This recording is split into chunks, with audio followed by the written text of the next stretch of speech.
I often get asked by aspiring freelancers or those who just started freelancing, where can I meet more clients? How can I expand my database of potential clients? And it's really an important question. It's one that I think about all the time because it really is the lifeblood of this business. It's really important to network in order to build that client pipeline. And I know how much people hate the concept and the idea and the perception of networking. People hate networking so much, but I love it. And if I do say so myself, I'm pretty good at it. And that's because there are a few approaches that I take to networking that I think make it feel a lot less intimidating.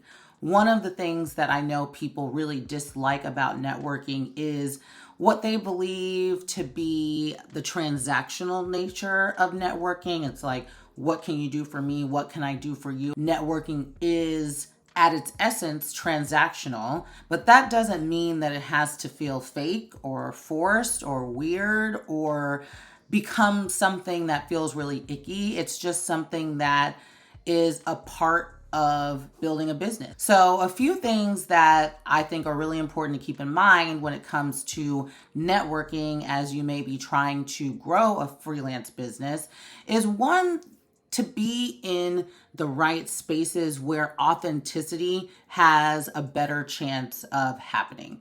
So, for me, that means I don't go to networking happy hours. I don't go places where it is advertised as a networking event because there's no commonality. There's no common thread that brought us there. Why are we here? Just to network, as opposed to it being a place that we would have maybe gone anyway, and now we're also networking there. I go to a lot of conferences. I love conferences. I've probably been to 4 or 5 conferences this year alone.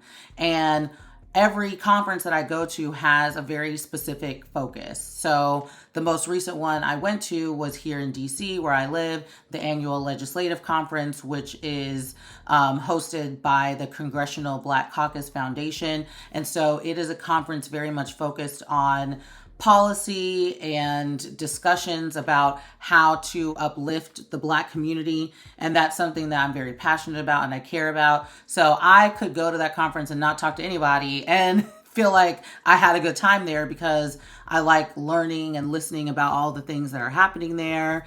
You're connecting with legislators, you're connecting with advocates and people who are working in these spaces. And so that's a place where I'm there because I care about these issues, and presumably the other people who are there for the same reason. So if I'm at a panel discussion and I'm sitting next to somebody and I turn to them and start talking about the content of the panel, wow, that panelist is really great. Wow, this issue is so interesting for whatever reason. That is very natural. It is very natural for me to speak to someone else who is attending this conference about what's happening at the conference. That is not fake. That is not forced. And as we start talking, we can find commonalities, maybe realize that we work in similar spaces. Maybe they say they really need a lot of help with PR. And I say, wow, that's amazing because I help people with their PR. And now I've created another person in my pipeline for a potential client. The second thing I really think is important to keep in mind when it comes to how to make networking feel less intimidating is to understand that this does need to be a two-way exchange. So when I go into a conversation, I can't expect to only be asking that person for how they might be able to help me with something.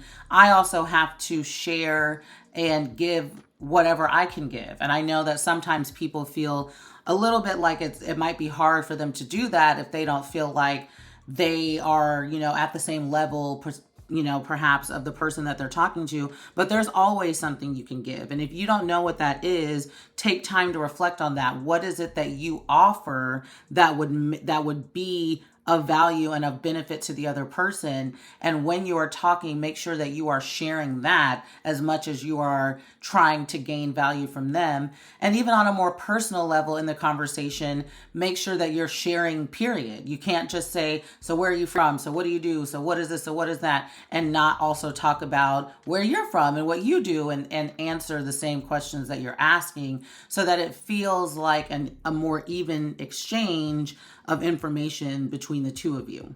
And the other very, very essential and often forgotten part of networking is the follow-up afterwards.